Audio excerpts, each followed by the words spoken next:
So good morning, everyone. My name is Leoanes Brael Tatchinda. I come from Cameroon.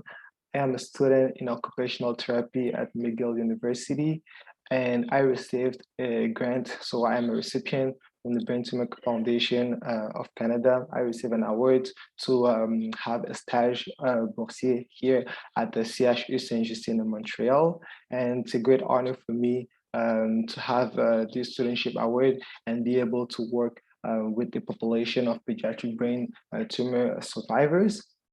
So this award was divided into two. So I was able to start my internship last year during summer, and I'm continuing this summer too. And today I will just present one of the projects on which I'm working on, and it's related to pediatric brain tumor survivors. So this project was actually from a pilot study, and the pilot study is an ADA study where we had the laboratory already recorded a lot of data, and they wanted to do a much more bigger investigation on everything that's on social competence and cognitive problems with pediatric brain tumor survivors. So during my internship and during the preparation of the project, I decided to explore, for example, the association between social problems and withdrawal in pediatric brain survivors by looking at two social measures and try to see which one is the best in order to look at what are some of the challenges that this population can face during the treatments. So we can start here with my poster where you can see here there's a background. And usually from the literature, what I got is that pediatric brain tumor survivors are usually a population at risk to face some social competence challenges. And when we are able to measure some of the social skills, therefore we can understand a little bit more better about these difficulties that they face in terms of social interactions. And this sometimes can implicate communication, this can implicate motivation, empathy with other people. So my goal here was to investigate a little bit, and this was actually for the first time here in the laboratory, and I couldn't even see a lot more like enough literature on this. So that's why I wanted to look more on this topic, was to see the association between pediatric brain tumor survivors, social problems and withdrawal with the caregiver report, which we usually call the CBCL, so the checklist behavioral for pediatric brain tumors. And I wanted to compare this and see the correlation with two social measures. And the first one is the social skills improvement system, so the SSIS, and the social responsive scale. And the main objective then was to determine which of these two social measures provides a better understanding of PBTS challenges in social withdrawal depression and social problems. So in terms of methodology, I did none of the interventions. So I just took data that have been already recorded in a previous pilot study, and the caregivers completed a child behavior checklist, so the CBCL, the SSIS, and the SRS.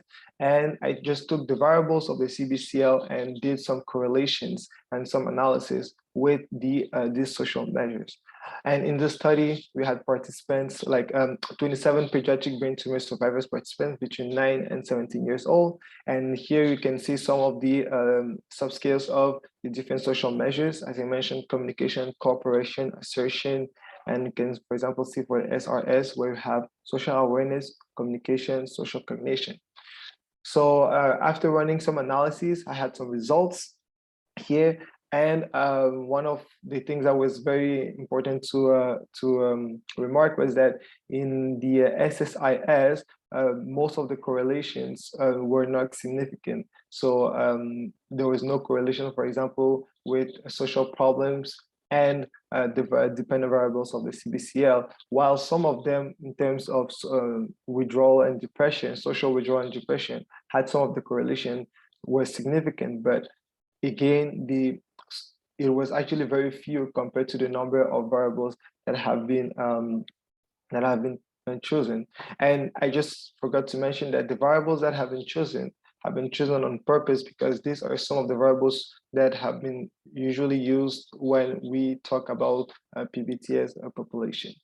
And then in terms of the SRS, which is the second social measure, almost all the variables were in correlation with the chosen variables also of the CBCL that showed that the SRS compared to the SSIS offered a better avenue of understanding PBTS challenges in social withdrawal depression and social problems.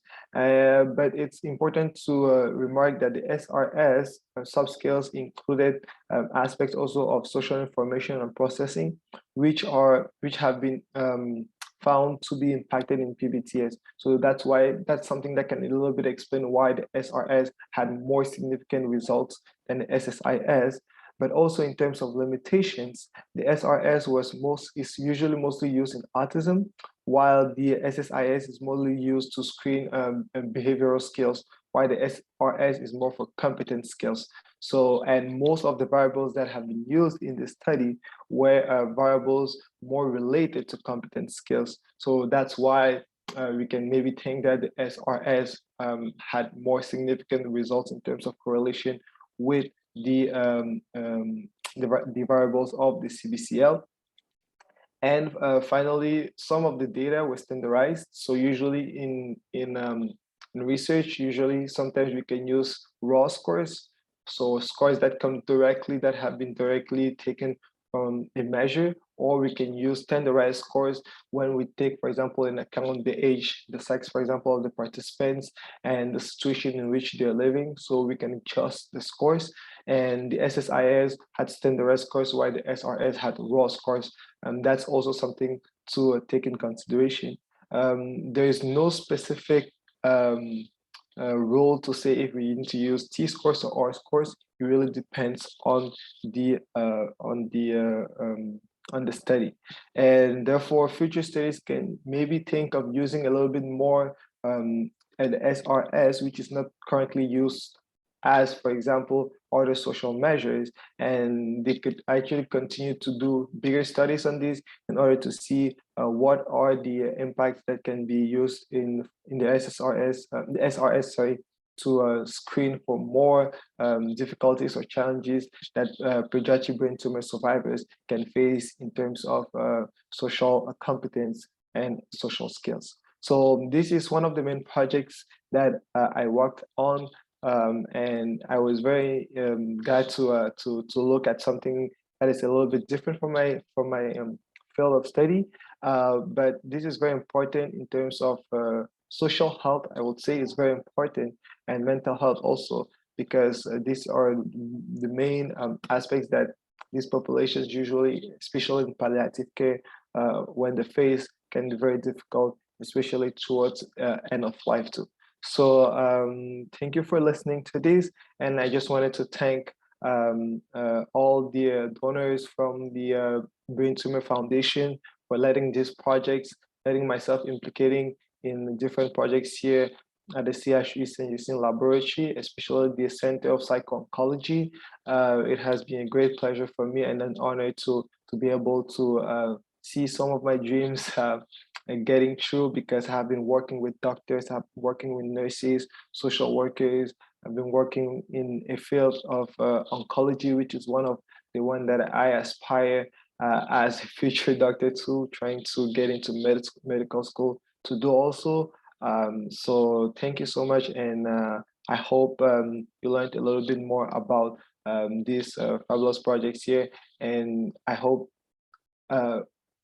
all these awards are continuing to grow up again, to let a lot of other students like me coming up also to have such great experiences.